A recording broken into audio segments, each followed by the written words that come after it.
Warning, playing FPL is highly addictive. It may cause stress, a loss of free time, a resentment towards friends or colleagues, and a dislike to football in general. Please, FPL responsibly.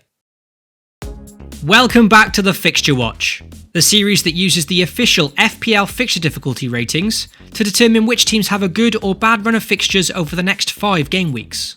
This allows you to stay one step ahead of your mini-league rivals and hopefully aid you with your long-term transfer planning. At the top of the FDR charts from Gameweek 11 is a lot of the mid to lower table sides, with Huddersfield, Leicester, Brighton, West Ham and Newcastle all amongst the teams having the best fixtures over the next 5 game weeks. At the very top sit Huddersfield, who do have a very nice run of games. But from 10 games so far this season, they're still winless, they're shipping goals and have only scored 4 times themselves, so it's very hard to justify a move to their players despite the good fixtures. With an equally good run though is Brighton, who are in form with 3 consecutive wins. Brighton also featured in the last instalment of the Fixture Watch, boasting a very good set of fixtures. And that still hasn't changed, with the Seagulls having a favourable run until game week 17. Over the next 5 game weeks, Brighton face Everton, Cardiff, Leicester, Huddersfield and Crystal Palace. So striker Glenn Murray could still be an appealing budget forward option for our teams.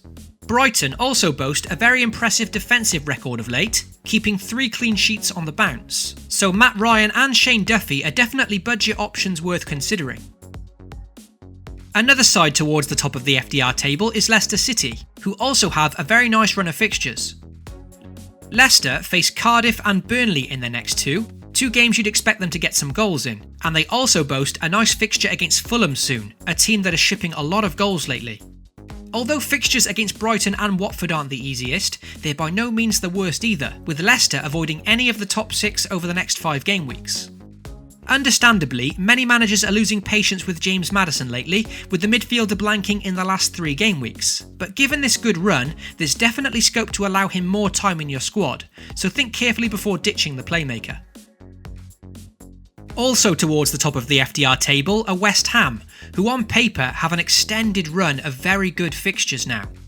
Over the next 11 game weeks, West Ham have 9 games with a difficulty rating of 2, which include fixtures against Burnley, Huddersfield, Newcastle, Cardiff, Fulham and Southampton.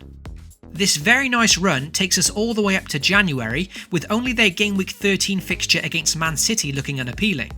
For this reason, West Ham options look to be very good long-term picks, which is why Arnautovic remains to be a popular choice despite his recent quiet spell. Their keeper Fabianski could also provide long-term value in goal, and he's a player that I'm strongly considering currently. Other teams with some decent fixtures include strugglers Newcastle and Cardiff, who both boast 3 home games in their next 4. And another team with this luxury is the impressive Chelsea, who play Palace, Everton and Fulham all at home within the next 4 game weeks. Chelsea still remain unbeaten in the Premier League this season in what has been a very impressive start. In the opening 10 game weeks, they've averaged over 2 goals per game and also have the league's 3rd strongest defence, so clearly they've been reliable at both ends of the pitch. Given these nice fixtures now, it seems not the ideal time to be ditching their options in my opinion. So with regards to Eden Hazard, let's wait for further information on that injury, as he could easily come back to haunt you this Halloween. In recent weeks, Ross Barkley has emerged as a budget-friendly way into this Chelsea midfield, with form and fixtures on his side. So he could be excellent value in the coming game weeks, providing he holds down that starting place for Chelsea. So now, let's take a look towards the bottom of the FDR table and see which teams have a very difficult run of fixtures over the next 5 game weeks. And don't forget, if you're enjoying the content here at FPL TV, then be sure to drop a like and get subscribed to the channel. At the very bottom is Southampton, with a daunting away trip to Man City before soon facing United and Tottenham. The Saints are currently winless in their last 6, losing 3 and drawing 3, and their real struggles have come attacking wise, failing to score a single goal in their last 5 games. This means that popular budget choice Danny Ings is really struggling for service at the moment, and it could be time to look for alternatives. Southampton do boast back-to-back clean sheets in the last 2 game weeks, but with this difficult turn in fixtures for them now, it's hard to see them keeping more in the coming weeks.